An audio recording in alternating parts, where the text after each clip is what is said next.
এই সিংহের বাচ্চাটি গিরগিটিকে দেখছিল। তখনই হঠাৎ পাহাড় থেকে কিছু শব্দ আসতে থাকে। বাচ্চা ভয় পেয়ে যায় আর আশেপাশে দেখতে থাকে। তখনই তার নজর ওই পাহাড়ের দিকে পড়ে, যেখান থেকে অনেকগুলো জঙ্গলি গরু দৌড়ে তার দিকে আসছিল। মনে হয় যেন আকাশ ফেটে গেছে। বাচ্চা ঘাবড়ে যায় আর ভয়ে সেখান থেকে পালাতে থাকে। আসলে এসব তার চাচার প্ল্যান ছিল, যেটা এই হায়নারা পরিচালনা করছিল।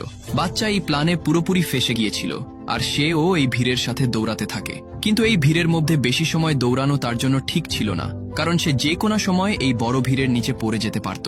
এই কারণে বাচ্চা একটি ছোট পাথরের নিচে গিয়ে লুকিয়ে পড়ে। বাচ্চা আতঙ্কে ছিল, কি করবে সে কিছু বুঝতে পারছিল না।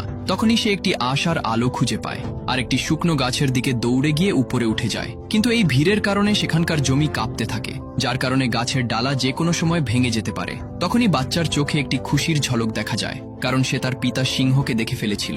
তার পিতা ভিড়ের সাথে তাকে বাঁচাতে আসতেছিল। সিংহ তাকে ধরে আর সুরক্ষিত জায়গায় রাখে, কিন্তু দুর্ভাগ্যক্রমে সে এই ভিড়ের মধ্যে পড়ে যায়। যখন বাচ্চাটি আশা ছেড়ে দেয়, ঠিক তখনই পাহাড়ের অন্য পাশে পিতাকে চড়তে দেখে। বাচ্চা খুশি হয়ে যায়। সিংহ খুবই বাহাদুর ছিল, কিন্তু এই ভাগ দৌড়ের কারণে অনেক চোট লেগেছিল, যার কারণে সে নিজেকে সামলাতে পারে না আর নিচে পড়ে যায়। বাচ্চা চিৎকার করে। তার চিৎকারে চারদিকের পরিবেশ স্তব্ধ হয়ে যায়। বেচারা বাচ্চা তার পিতাকে হারিয়ে ফেলেছে। সে মনে কষ্ট নিয়ে শুধু তার পিতাকে দেখতেছিল।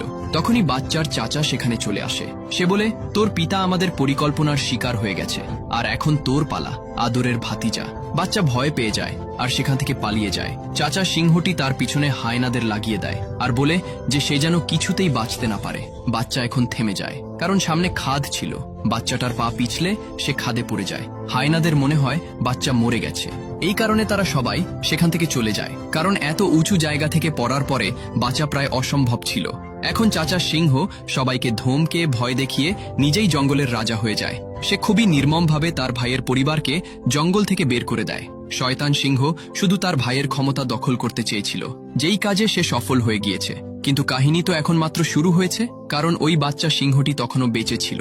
চাচা সিংহের আসল রূপ দেখার পর ঘোরে ফিরে যাওয়া তার কাছে ঠিক মনে হয়নি। এই কারণে সে একাই এই মরুভূমিতে নিজের যাত্রা শুরু করে দেয়। কিন্তু অনেক চোট লাগার কারণে সে কিছু দূর যাওয়ার পরই বেহুশ হয়ে যায়। তারপর কিছু সময়ের মধ্যেই অনেকগুলো শকুন সেখানে চলে আসে, যারা তাকে চারদিক থেকে ঘিরে ফেলে। এবং যখনই তারা তাকে খাওয়ার জন্য এগিয়ে যায়, তখনই সেখানে দূর থেকে একটি জানোয়ার তার দিকে আসতে থাকে। এটা একটি জঙ্গলি শূকর ছিল। সে সব শকুনকে সেখান থেকে তাড়িয়ে দেয় আর তার হুঁশ আসা পর্যন্ত তার কাছেই বসে থাকে। বেজি তার দাঁত দেখে ভয় পেয়ে যায়, কারণ এটা একটা সিংহের বাচ্চা ছিল। বাচ্চার জ্ঞান ফিরে আসে আর সে কিছু না বলেই সেখান থেকে চলে যেতে থাকে। পিতার মৃত্যুর কষ্ট তাকে ভিতর থেকে মেরে ফেলেছিল। এখন ওই বাচ্চা উদাস হয়ে এখান থেকে চলে যাচ্ছিল।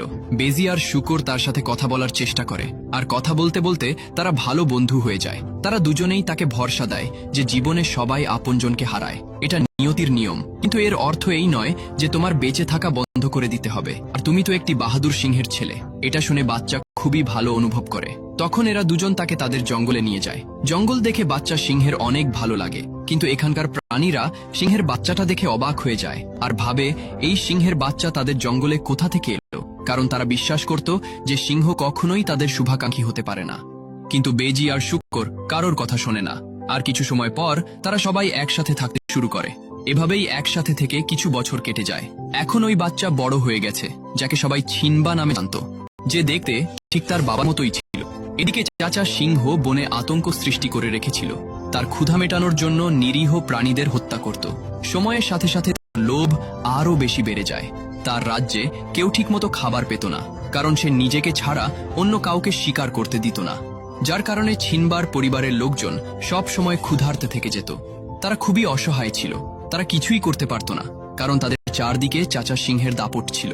আর ছিনবার মা ও অনেক সাহসী ছিল। সে বলে, আমরা আমাদের জন্মভূমিকে এভাবেই ছেড়ে যেতে পারি না, আর এভাবে ক্ষুধায়ও মরতে পারি না। আমাদের কিছু না কিছু তো অবশ্যই করা দরকার। সবাই তার কথার সাথে একমত হয়। তখনই অন্য সিংহী বলে, কিন্তু ওই সিংহের বিরুদ্ধে যাবে কে? কার মধ্যে এত সাহস আছে?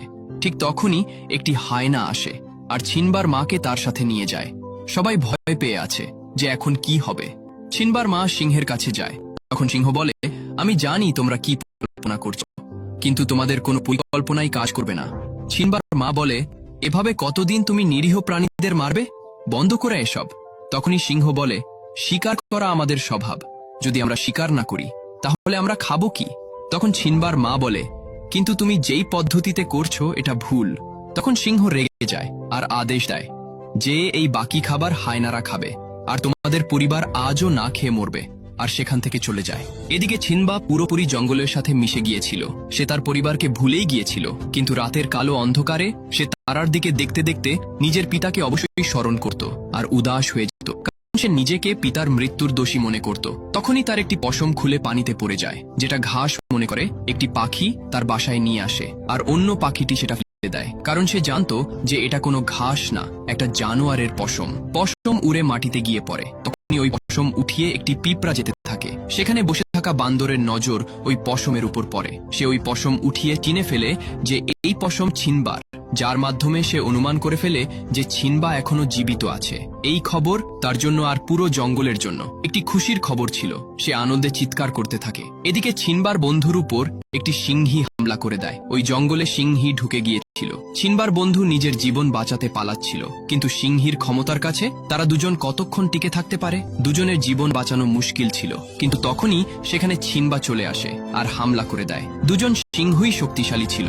তখনই সিংহী যুদ্ধে তার থেকে এগিয়ে যায়। সে ছিনবাকে চেপে ধরে, কিন্তু ছিনবা তাকে দেখে চিনে ফেলে আর তাকে লানা বলে ডাক দেয়। সিংহী বুঝে যায় এটা অন্য কেউ না, বরং ছিনবা, কারণ ছিনবাই তাকে এই নামে ডাকত। আসলে বন্ধুরা, লানা ছিনবার ছোটবেলার প্রেমিকা ছিল, যাকে সে আজকে অনেক বছর পর পেয়েছে। বহু বছরের বিচ্ছেদের জন্য তারা দুজনে অনেক শোকাহত হয়ে পড়ে। যদি ভালোবাসায় সত্যতা থাকে, তাহলে তারা কখনো না কখনো ঠিকই মিলে যায়। লানা খুবই খুশি ছিল যে ছিনবা এখনো জীবিত আছে। তখনই ছিনবা বলে, লানা, এটা আমার জঙ্গল, এখানে তুমি অনেক আনন্দ পাবে। লানা বলে, ছিনবা, এই জঙ্গল ছাড়ো আর নিজের ঘরে চলো। তোমার চাচা সিংহ আমাদের উপর অনেক জুলুম করেছে। সে আমাদের জন্মভূমিকে জাহান্নাম বানিয়ে ফেলেছে। এখন তোমার ফিরে যাওয়া উচিত। কিন্তু ছিনবা যেতে নিষেধ করে দেয় আর লানাকে এখানে আরো কিছু সময় থাকতে বলে। লানা তার কথা মেনে নেয়। তখন ছিনবা তাকে পুরো জঙ্গল ঘুরিয়ে দেখায়। লানার এই জঙ্গল খুবই পছন্দ হয়। দুজনে অনেক ঘোরাঘুরি করে আর অনেক আনন্দ করে। অনেক বছর পর ছিনবা তার প্রেমিকার দেখা পেয়েছে। তারা দুজন ঘুরতে ছিল। তখন লানা বলে যে তুমি যেহেতু বেঁচে আছো, সেহেতু ঘরে কেন ফিরে আসনি? তোমার নিজেদের লোকদের কথা মনে পড়ে না? তোমার চাচা সিংহ আমাদের সবার উপর অনেক জুলুম করেছে। আমাদের দুনিয়া সে ধ্বংস করে দিয়েছে। তখন ছিনবা বলে, আমার তাতে কিছু যায় আসে না, এখন এটাই আমার পৃথিবী। ছিনবা পুরোপুরি বদলে গিয়েছিল। লানা বলে, ছিনবা, তোমার বাবা অনেক বাহাদুর ছিল, কিন্তু তুমি তার মতো একদমই না। তুমি তো অনেক ভীতু আর স্বার্থপর। কিন্তু তারপরও ছিনবা যেতে নিষেধ করে দেয়, যার কারণে লানা রেগে সেখান থেকে চলে যায়। রাতে ছিনবা উদাস হয়ে সেখান থেকে যাচ্ছিল। তখনই সে একটি বানরকে দেখে। এই বানর ছিনবাকে চিনত, কিন্তু ছিনবা তাকে চিনত না। বানর তার কাছে যায়, কিন্তু ছিনবা তাকে চিনে না বলে অস্বীকার করে। বানর বলে, আমি তোমার পিতাকে চিনি, তুমি চাইলে আমি তোমাকে তার কাছে নিয়ে যেতে পারি। ছিনবা অবাক হয়ে যায়, কিন্তু সে খুশিও ছিল, হয়তো তার পিতা এখনো জীবিত আছে। তখন মনের মধ্যে আশা নিয়ে সে বানরের পিছনে যেতে থাকে। বানর একটি নদীর তীরে বসে পড়ে আর ছিনবাকে নদীতে দেখতে বলে। যখন ছিনবা নদীতে দেখে, তখন সে নিজের মধ্যে পিতার ঝলক দেখতে পায়। বানর বলে, তোমার পিতা তোমার ভিতর রয়েছে। তখন সে আত্মবিশ্বাস খুঁজে পায়। তখনই আকাশে বিদ্যুৎ চমকায় আর একটি আওয়াজ আসে। এই আওয়াজ তার পিতা সিংহের ছিল, যে বলছিল, বেটা, তুই শিকারী, তোকে আমাদের জন্মভূমিকে বাঁচাতে হবে, কারণ আমরা একটি শিকারী পরিবারের লোক। সিংহ জঙ্গলের রাজা, রাজা বাবা। এটা শুনে ছিনবার মধ্যে অনেক শক্তি চলে আসে, আর এখন তার মধ্যে ঘুমিয়ে থাকা সিংহ জেগে উঠেছে। সে পুরোপুরি তৈরি ছিল নিজের জন্মভূমিকে বাঁচানোর জন্য। সে জোরে হুঙ্কার দেয় আর লড়াইয়ের ঘোষণা করে দেয়। এখন এটা ছিনবার নতুন রূপ ছিল, যাকে হারানো অসম্ভব ছিল।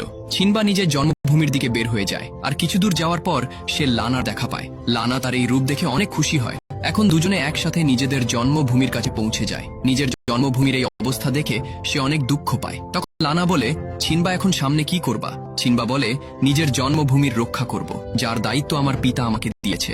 তখনই একটি পাখি তার কাছে আসে। সে ছিনবার পরিবারের সদস্য ছিল। সে ছিনবাকে স্বাগত জানায়। কিছুক্ষণ পর ছিনবার বন্ধুরাও চলে আসে। তারা জানতো এই লড়াই সহজ হবে না, তারপরও তারা তার পাশে দাঁড়াতে চায়। ছিনবা তাদের বোঝায় যে এই পথে মৃত্যু আছে, তোমরা ফিরে যাও। তখন শূকর বলে, আমরা যতক্ষণ জীবিত আছি ততক্ষণ তোমার সাথে থাকবো। এই যুদ্ধে সব জানোয়ার ছিনবার সাথে কাঁধে কাঁধ মিলিয়ে দাঁড়িয়ে আছে। তখন ছিনবা সবাইকে তার সাথে নিয়ে সামনে এগিয়ে যায়, কিন্তু সামনে রাস্তায় কিছু হায়না খাবারের সন্ধানে ঘোরাঘুরি করছিল। ছিনবা তাদের পথভ্রষ্ট করার দায়িত্ব তার বন্ধুদের দেয়। বেজি আর শূকর তাদের সামনে চলে আসে, আর হায়নাদের মনোযোগ নিজেদের দিকে টেনে নেয়। হায়নারা তাদের দেখে গর্জন দিয়ে দৌড়ে যায়। তখন ছিনবা লানার সাথে অন্য রাস্তা দিয়ে সামনে এগিয়ে যায়। দূরে পাহাড়ের উপর বসে থাকা বানর এসব কিছু দেখছিল। তার চোখে এত